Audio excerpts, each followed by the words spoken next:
Good morning, minasang! So, today ay testing na namin at mag-aayos na ako kasi para yung mga basura makuha. So, ayun. Maliligo na muna ako. After breakfast, kukunan si baby, papaliguan, and then hindi kami umuwi. So, back to reality na tayo. Kaya, let's get it on. Prepared naman na tayo eh. See you later! Ay, tignan pala natin kung ano magiging reaction ni Kun pagkita niya sa amin. Grabe, miss na miss ko na yung batang yun. Ito lang kung miss na miss niya rin ako dahil every night umiiyak siya. Kawawa naman. Yun, see you later! So, iwan muna dito si baby. At tinurn on ko naman yung kanyang sensor. So, wait lang baby ha. Ligo lang si mama.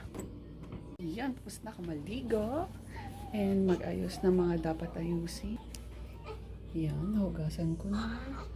Na-clean ko na lahat. And then, ayun, ayusin ko lang yung gamit ni baby. Yan, si baby. Papaditain ko na rin. Ito yung isusuot niya.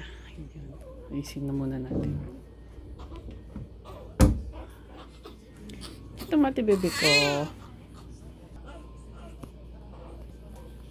So, ito ang isusuot ni baby. Yan. Pagkatapos niya maligo.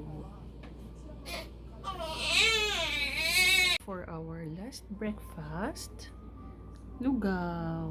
Ang tawag dito sa Japanese ay kayu. Kayu. Siyempre may gulay pa din. Gulay and soup. Malapit na tayong lumabas. Yay! Kain muna ako ha. So ayan, nalinis ko na. Yung nanay ko kasi nag-work sa hotel. So alam ko yung pagod saka yung hirap ng pag-aayos na. Kaya inayos ko na siya. Yun lang, hindi ko binalik sa sofa kasi medyo mabigat. Kaya yan, maayos na siya. Nalinis ko na lahat. At kukunin ko na ang aking gamit. Dahil tayo ay uuwi na. While waiting kay baby dahil siya ay naliligo pa.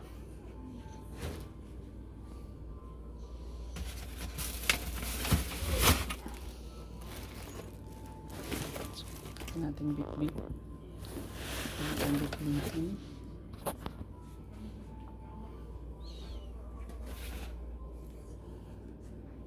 So yan. Ito lang talaga yung dala ko. Ito saka ayun. Pati yung personal bag ko. Tapos ito yung mga bigay ng hospital. Hindi na tayong umuwi. Okay na ba? Wala na naiwan. So wala na. Sarado na natin. Basura na lang. Itatapon. Ito. Wala na. Okay na. Yung towel ay kukunin na lang nila yan. So, alam ko na. May naiwan ako dito. Charger. Yosh! So, goodbye! See you outside world! Goodbye!